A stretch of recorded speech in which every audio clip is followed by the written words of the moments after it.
It's Ellen Lewis from Crazy for You, and I thank you so much for joining me tonight. I am super excited tonight because we are going to be looking at a beautiful new to Crazy for You yarn from Kelbourne Woolens called Scout. And I'm also super excited because tonight I have Courtney Kelly, who is the co-owner of Kelbourne Woolens, here to talk about this beautiful yarn. So it's going to be amazing. And I have her. So give me a minute and I'll bring her up and we'll start chatting.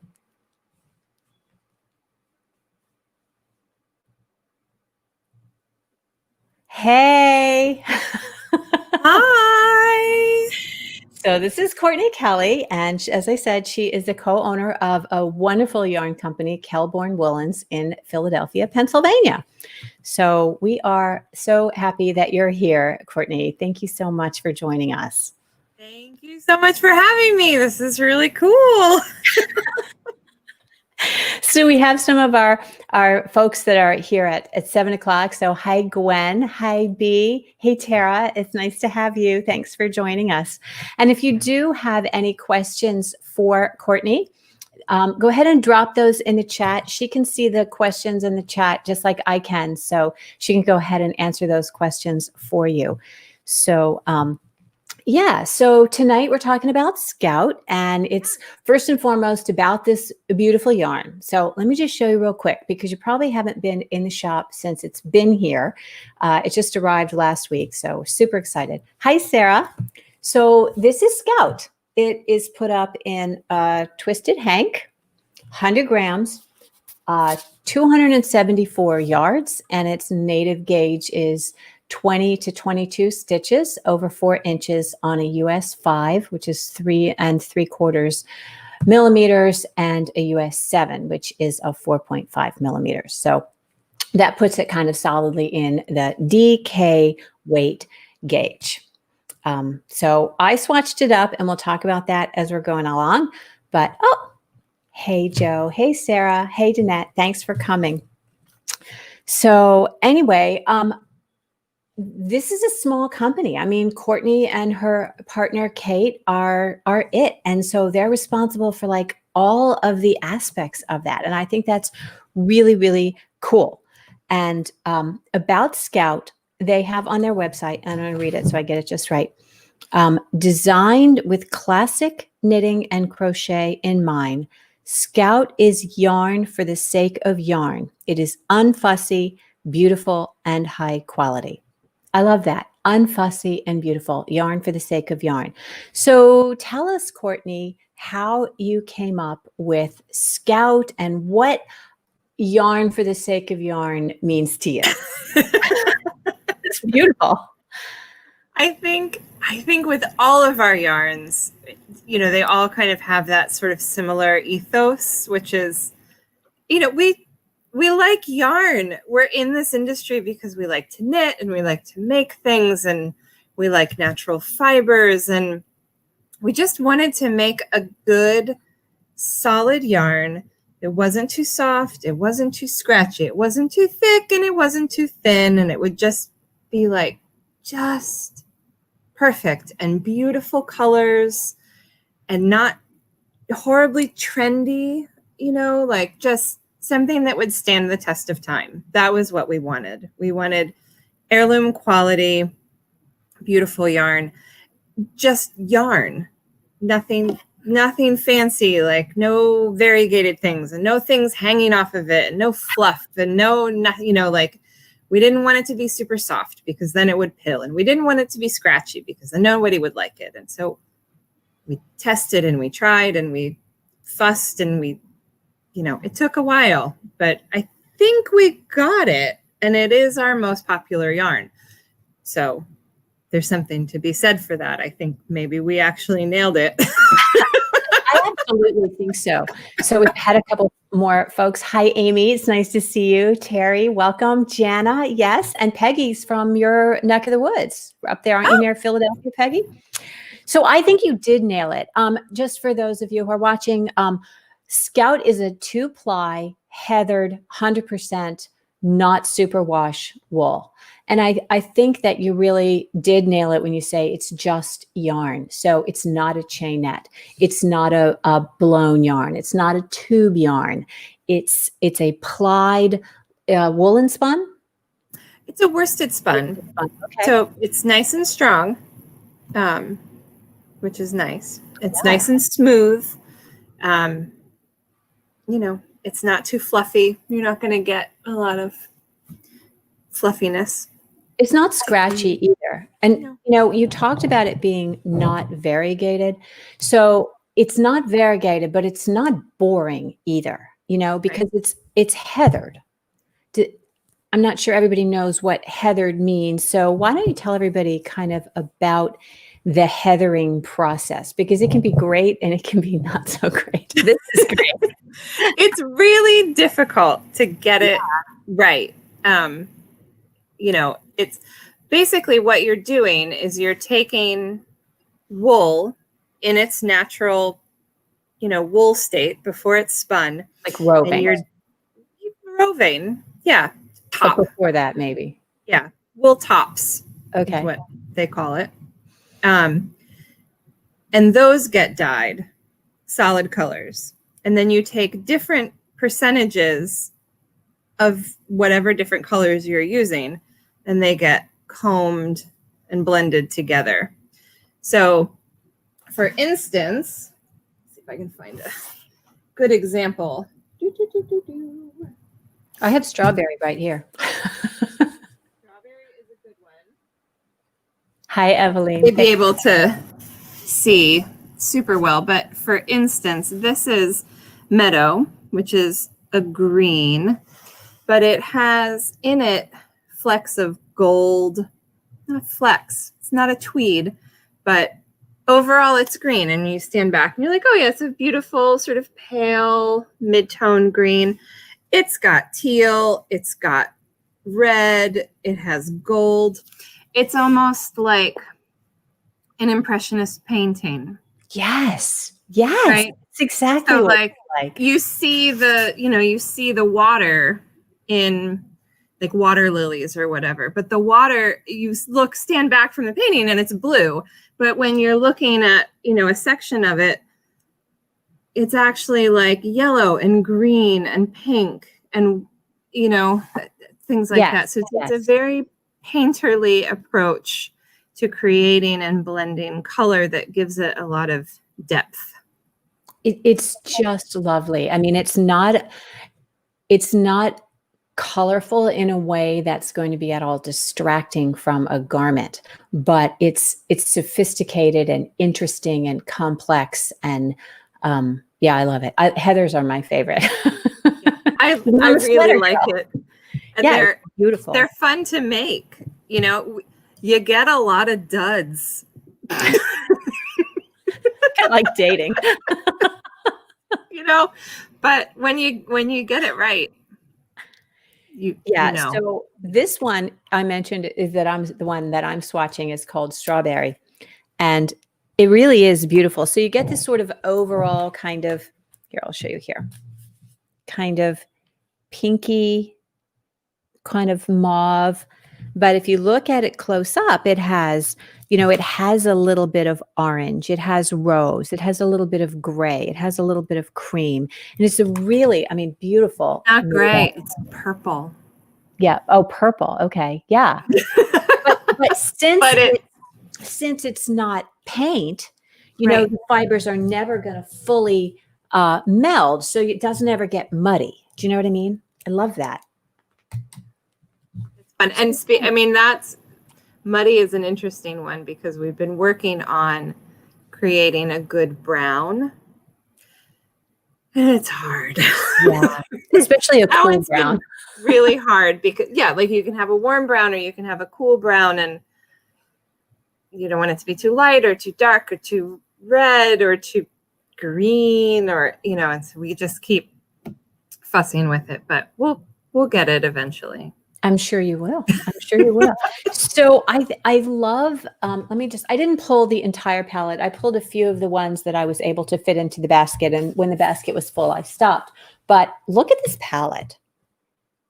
I mean, I just think it's a beautiful and sophisticated palette. The colors are not like, okay, they're not craft colors there. And they're not just fashion colors, they're, like you say, painterly. So tell us about like your background and how you come up with not just the colors in the heathers, but the colors in the entire palette so that it looks cohesive and beautiful on the shelf and gives knitters an actual choice, Yeah, it's hard. I mean, I think Kate and I have been doing this since 2008, and we definitely have, I think we have a palette. We know what we like. And luckily, we've always made things that we like, and people seem to like them. So that is good. But we do both have a fine art background. That's how we kind of came to this. I have a degree in fiber and material studies from the School of the Art Institute of Chicago.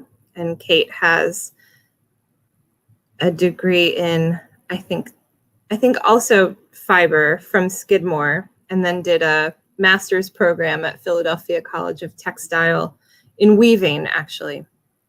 But so both of us kind of come from that background. I actually went to art school to be a painter, and I did that for like 2 years, and then randomly took a weaving class as an elective and like completely changed course and decided that that was what I was going to do. I'm so glad. So here we are. But yeah, I do think it kind of informs what we do, because I don't even know how to describe it. People do tell us a lot, like, your color palettes are really interesting. And they're just the ones we like, a lot of naturals, some blues, pops of color, good yellows, which are hard, but very hard.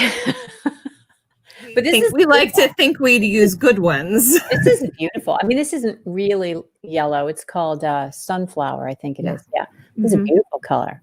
I love that one. And I don't like yellow, but I love this. So good. No, it's beautiful. But we try and keep it. I don't know. I think it looks it's like modern, but also sophisticated. Like, everybody can find something. There's always something good for menswear, and there's something good if you like, purple is always really hard. You have to find a good purple, because there's always the purple people. I love purple. Oh, yeah.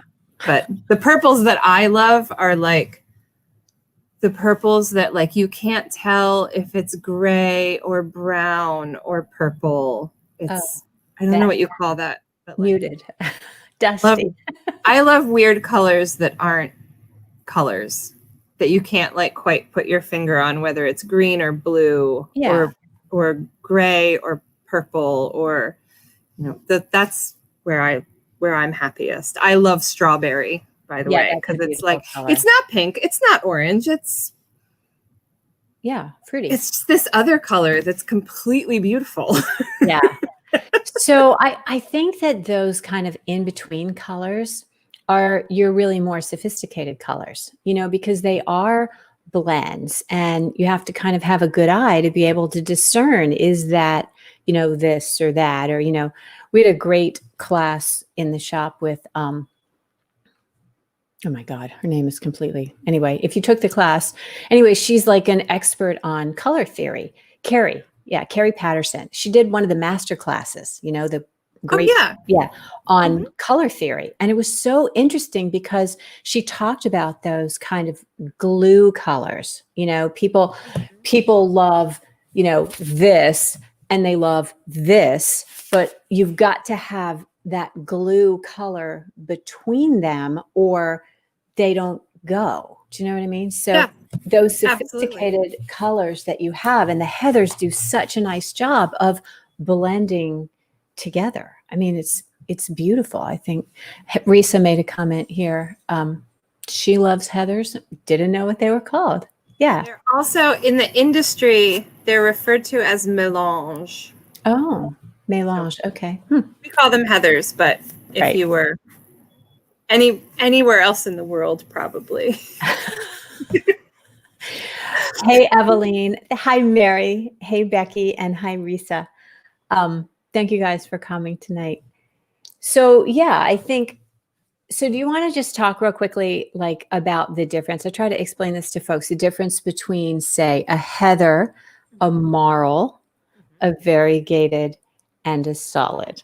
So obviously you know what a solid is, right? Everybody knows what a solid is. It's one color. Solid is a solid. You can have a semi-solid. Yeah. But But that's but a still, solid is a solid. Or like, for instance, I would say Germantown, yes. which is this one, is a great. I mean, these are solids. The Right. wool is top dyed and then spun, so it's very uniform. It's not dyed in the skein. It's not skein dyed or hank dyed, and so you get a lot of uniformity. It's not going to vary from skein to skein to skein to skein. It might vary from lot to lot, but hopefully not too much. Semi-solids are often skein dyed, so you can like get, it's all red, but it like, sort of shifts from darker to lighter within. I think you're answering that, Lisa's question here. Yes. That would also be a tonal. So you see that in hand-dyed yarns. Yes. You can have a variegated variegated yarn, which can be machine dyed. It is dyed in the skein or on the yarn when it's, put on a cone or whatever. So you can dip dye it different colors, or you can inject it as it like goes through the machine process. And so that you can have all different colors. You can have different colors in a pattern, which is how they make sock yarn, that has like the stripes and the little dots and stuff like that, which is cool. And then a heather, you have a number of different colors of top, and then you blend and comb those together so that overall they're blended and you don't see sections of color. You just see when you're looking very close up, that there's little flecks or hints of other colors in there. And then a tweed. Yes, a tweed. Beautiful. Like this. It's upside down. Lucky tweed. Beautiful. Lucky tweed. This is, you throw all of your wool sort of together. So this is mostly black wool, and then they throw in chunks of bits of fluff, and they jumble it all together, and then they spin it. And so you end up with these little puffs of different colors randomly throughout the skein.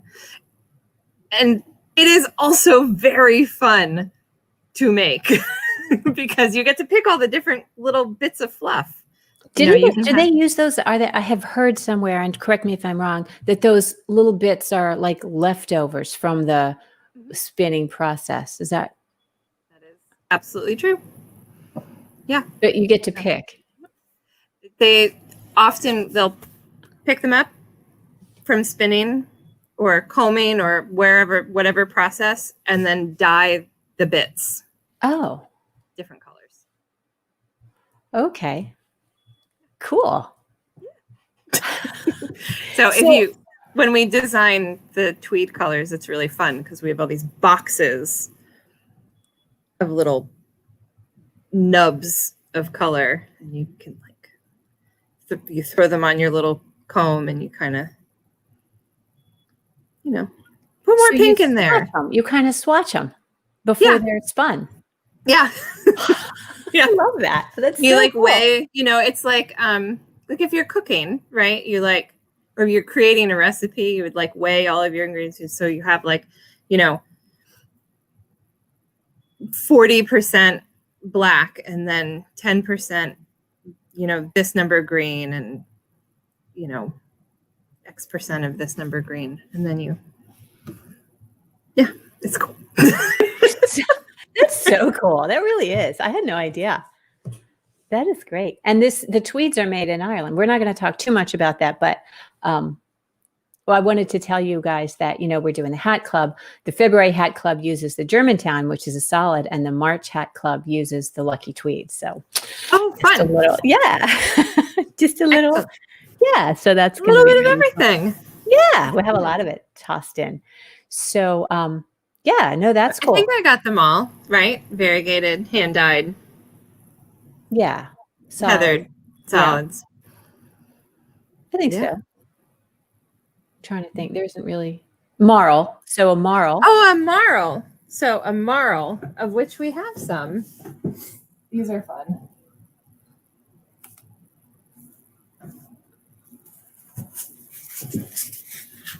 These are, we call these unicorns. We don't have a lot right now. We'll be getting more soon. But there's always a bit left over when you're spinning. So we take the little partial cones that are left and spin them together. So a marl, this is essentially pansy and baby pink, and they've just been spun together. So it creates like that barber pole effect. And that's a marl.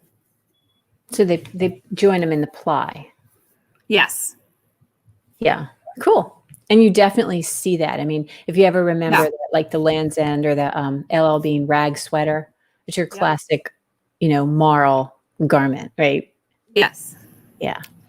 So I'm excited about the Scout. And the last time we chatted, I had Courtney and Kate both on the line, and our rep, Michael, was on the line, and he's, was excited about the yarn, and he goes, why don't you do a trunk show? So they packed up a trunk show and they sent it. And so I wondered if we can maybe kind of go through the garments in the trunk show, and you can tell us about them, because not only are you an artist, you are a designer. So you design a lot of these patterns, right? Absolutely. Yeah. You and Kate both, yes? Me and Kate both. Yeah. We do often have people we work with who also contribute designs. But a lot of the designs are just things Kate and I knit. Right. So while I'm grabbing this, why don't you tell everybody how you started? We were talking a little bit before about, and this is part of why I like Kelbourne so much. You spent how many years doing what? This is all I've ever done. No, I always joke that I'm like, Kate and I both were like completely unemployable anywhere else, which is why we own our own business. But when I graduated from college with a fine art degree in fibers, the only marketable skill I had was working in a yarn store. So that was what I did. And I started working in a yarn shop in 1999. And that's what I did for basically the rest of my life so far. You still have time, but I mean, yeah, who knows? I could be a doctor next. I don't know, but I might be just a tiny bit late for that. I don't know. Maybe not. I don't know. We'll see. Please don't leave. We like it. We like it. Okay. No, I like it too. But yeah, we started Kelbourne Woolens in 2008, and I still continued working at the yarn store that I worked at the time, and did this part-time ish, and then I think a couple years in, we moved to doing this full time, and here we are. Very cool. So I know you had said earlier that you were going to drop in the comments a link to the lookbook. I don't know if you have had a chance to do that, but they have a lookbook for their season, and it's got a lot of pretty designs, and you can sort of scroll through it. It's a digital lookbook. It's on Issue, if you've ever seen that platform. So did you put the link in? I don't know how. Okay, so do you see where can you post comment? Can you go over there? Or can you only There's see? nowhere to post a comment. I can see the comments. Oh, all right. You know what? If you send that to me, I will post it after the fact and we can have a look at that. Yeah. Okay. So the first one is this really, really cute little hat called Ballard. Is Ballard an area in Philadelphia? It's an area in Seattle. My daughter lives in Seattle. She lives in Ballard. Yes, it is actually. Oh, I think we've been there. I believe, if I am not mistaken, the Ballard is Kate named this one. I want to say, she might have named it for the neighborhood in Seattle. I actually don't know, but I think all of these have names that are associated with like parks. Oh, okay. And sort of things like that.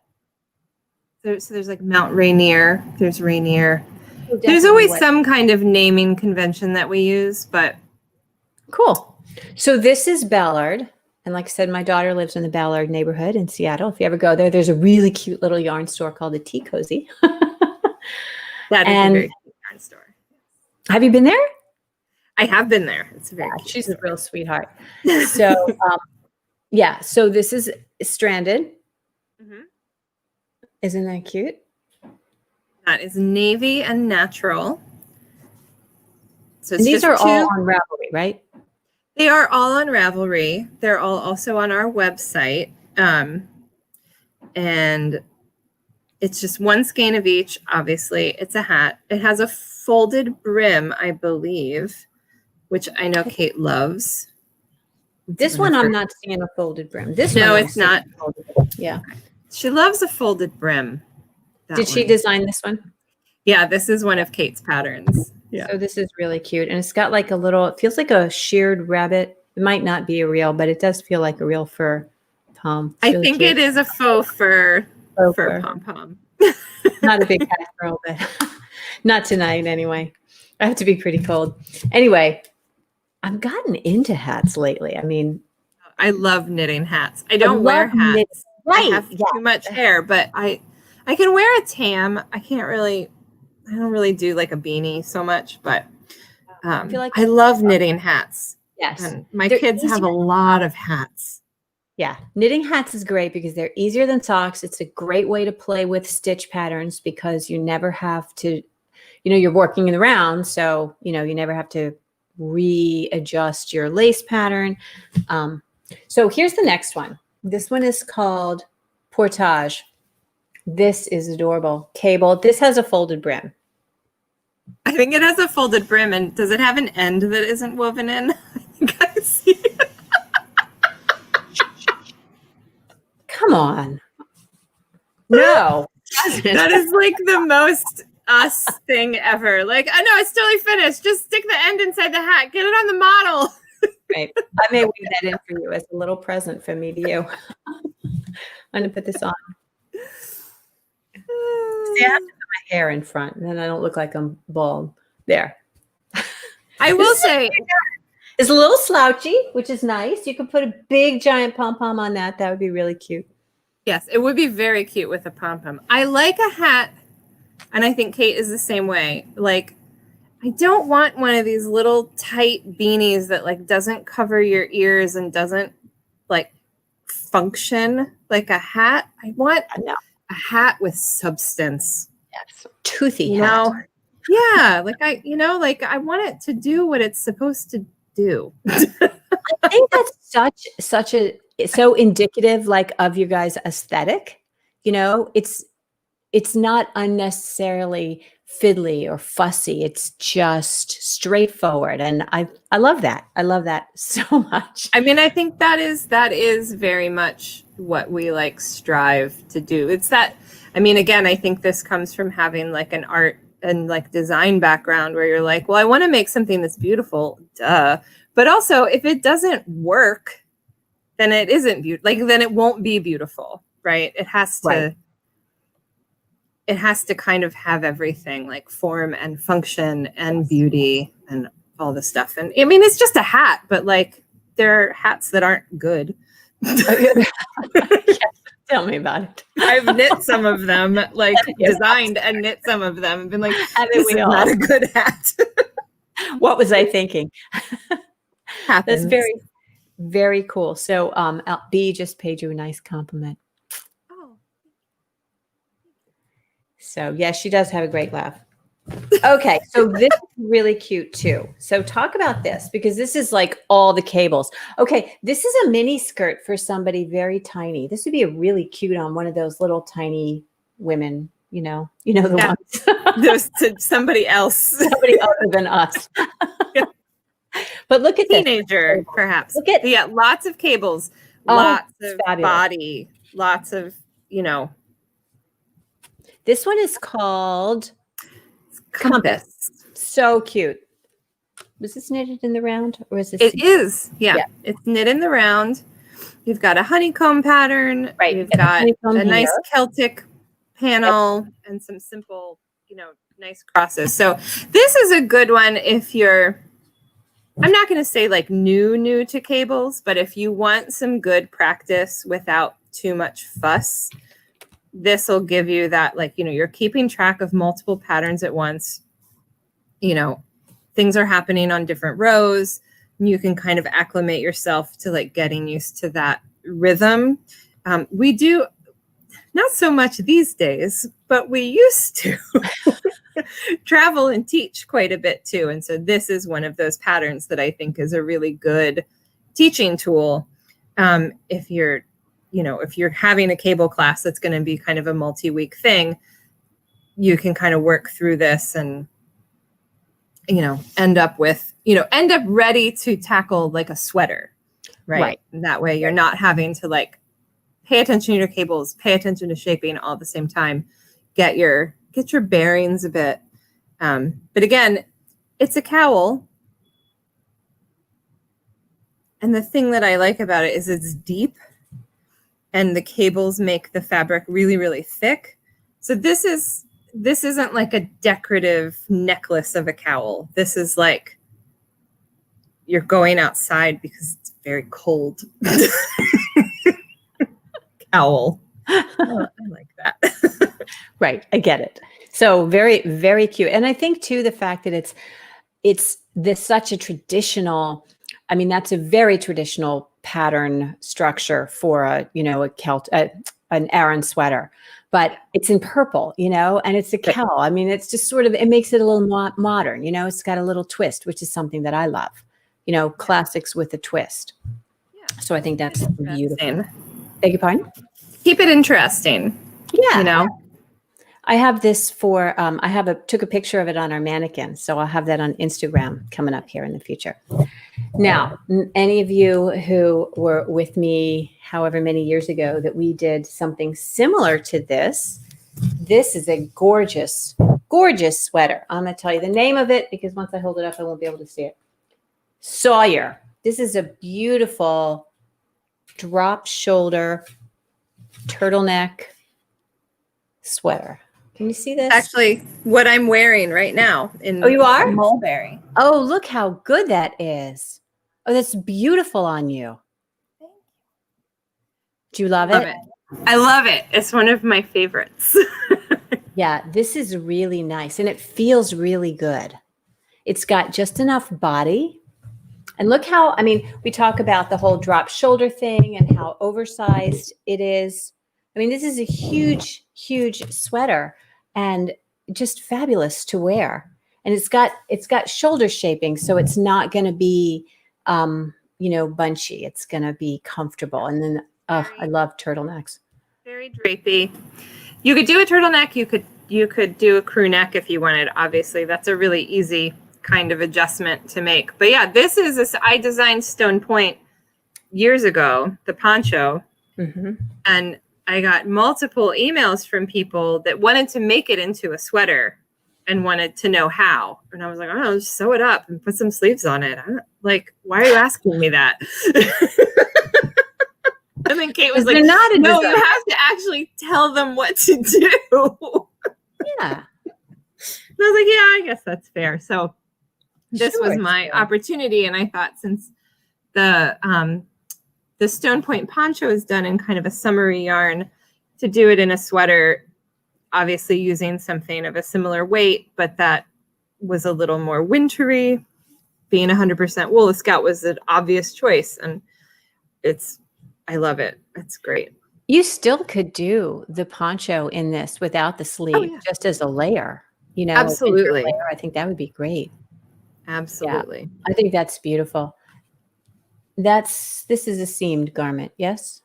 Yes, Yeah. it is knit flat, and then you sew up the sides. You knit the sleeves. It's been so long. Yeah, and then the sleeves are seamed down, or do you seam them?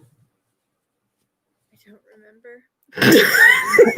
Yeah, I would probably pick up and knit down flat and then seam them. I think you do. Yeah. The whole thing is flat. You pick up the sleeves and you knit back and forth, and then you just fold it and you seam. Yeah. That's what it is. It's been a minute. So yeah, I think this is really pretty. I would definitely wear that. And this looks very wearable. Not cable. There's no cables in this. It's it's done with the decreases, the yarn overs and the decreases. So yeah, that's a nice easy lace pattern. The lace pattern, it's like a lot of rows to the repeat. I think it's like 14 or 16 row repeat, which looks very daunting. But once you do it, it's very easy to follow without the chart, because it's very easy to see what you're doing. It has a nice rhythm to it. It's very pleasurable to knit. I've knit it multiple times. Clearly. So the other one I want to show, I have it on this mannequin here. This is knit in goldenrod, and this is called Powell. I'm gonna bring this over. This is my girlfriend. I'm gonna just put it off. Come on, honey. Don't look. Don't anybody look. She's naked. Okay, so Powell, crew neck. Yep. Crew neck, set in sleeves, very basic. Yeah, set in sleeve. I'm such a set in sleeve girl, but whatever. They're so flattering. Yes. You know, like top down raglans are really easy to knit and very satisfying, like mentally. But I think if you're gonna like knit a sweater that you really want to wear again and again, go for the set-in sleeve. You're not going to regret it. It's a little extra work, but like not really. Not really. It's just so flattering. It's classic. It's very classic. Classic look. And I've been looking at this a lot on my Instagram and in the newsletter and just in various email conversations about seamed versus seamless garments. And what I have found is that most people prefer the look of a seamed garment, but they don't know how to make the seams. So I'm going to be doing seaming. You know what? We're just going to be looking at seaming and just talking about seaming. So to kind of get past the paranoia of seaming, it's a skill like anything else. And you have to learn how to do it, and then you have to practice it, but it's okay. You can do it. Absolutely. Yeah. If you can knit, you can seam. And, it does take a long time, right? It definitely takes a long time. But, if you were interested in speed, you probably wouldn't be knitting a sweater. You'd be buying it from Lanzan or J. Crew or something, right? So I guess if you're going to knit an entire sweater and then be like, oh, I can't spend one more night sewing this together. Like, yes, you can. You hear that? Yes, you can. Yes, you can. Okay. So one of my goals for 2020 is to knit a stranded sweater. I think this is really cute. Look how cute this is, people. Isn't that beautiful? This one is called, you don't need me to tell you the name. What's the name of it? Rainier. Rainier. Okay. Yes, Rainier. And this comes in, and this is knit, this is a yoke. So this is obviously circular. This one is knit circular. as yoke sweaters are meant to be. I wouldn't knit. I wouldn't knit I say this. I have knit a colorwork sweater flat in pieces, but I wouldn't want to. It's also not how they're intended to be knit. Like, I think for something like Powell, the sunflower one that we just looked at, it makes sense. It's a classic crew neck pullover, you know, like, and so you want it to have that shape. But this is a colorwork yoke sweater. So you are going to knit it in the round, and the decreases are worked, and, you know, the shaping is worked into the colorwork pattern, and that is the way it is meant to be. So, like, don't fight it. That's, you know, that's how it's supposed to be. But it's a great colorwork sweater. The repeats are not hugely long. It's not hugely complex to knit. Ballard is a great sort of swatch, if you will. You know, it's the Ballard. same, well, similar stitch pattern. It's very similar. Yeah. It's very similar.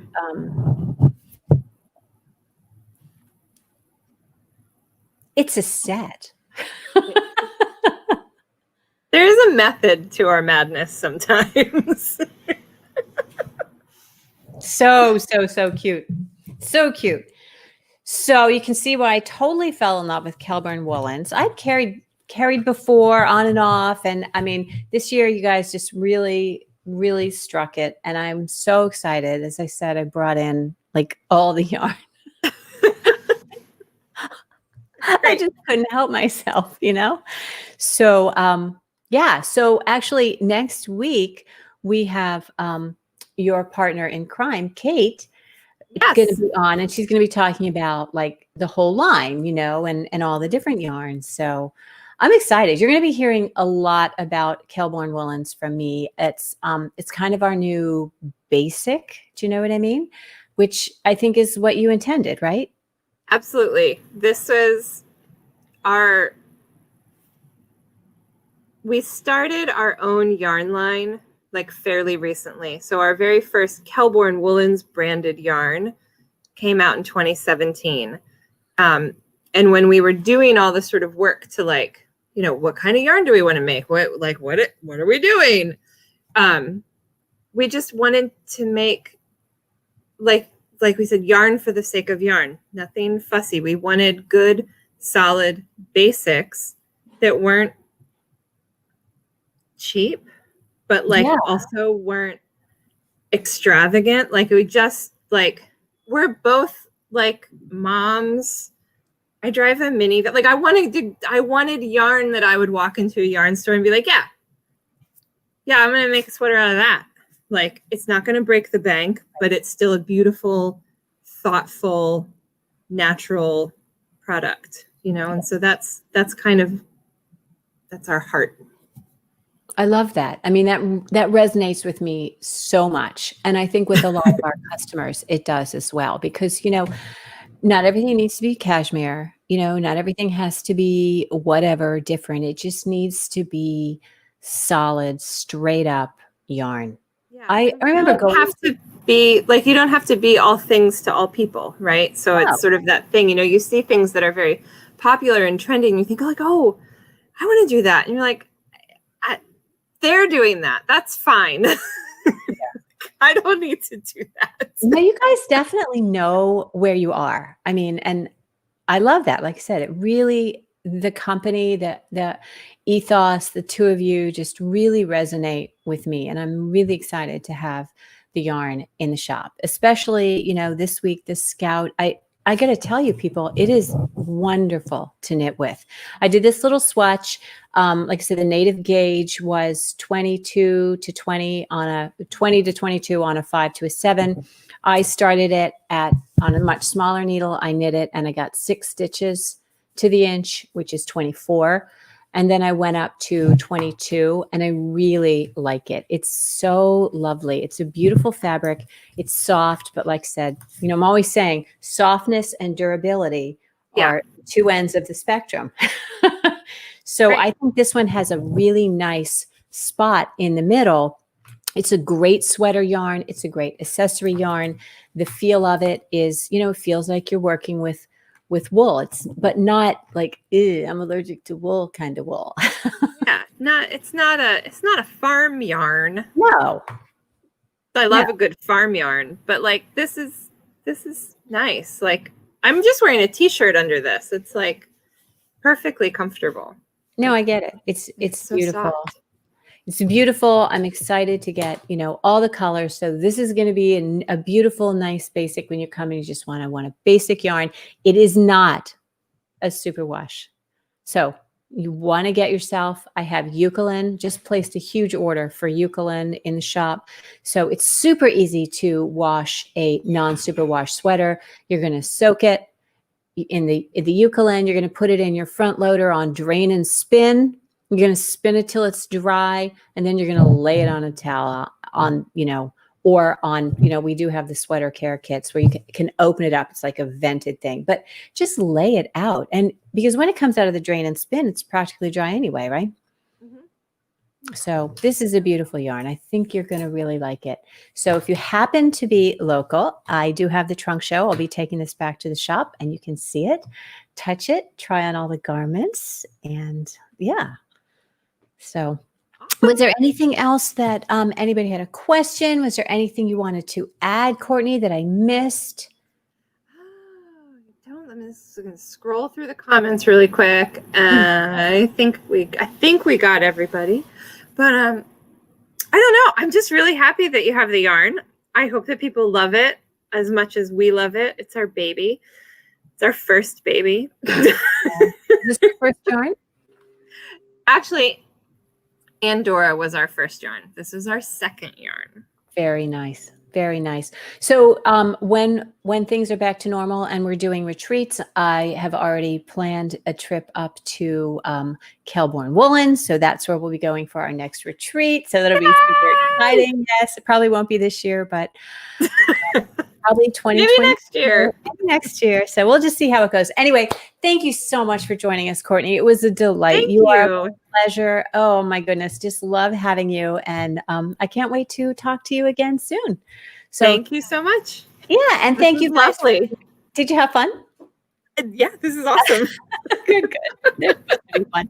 So thank you guys for joining us. I hope you had fun. And like I said, I'll put a link to the lookbook in the comments later on, and join us next week when we have Kate, and the week after when we have Tennis Gray. So super exciting stuff coming. And until then, keep knitting and create something beautiful. Good night.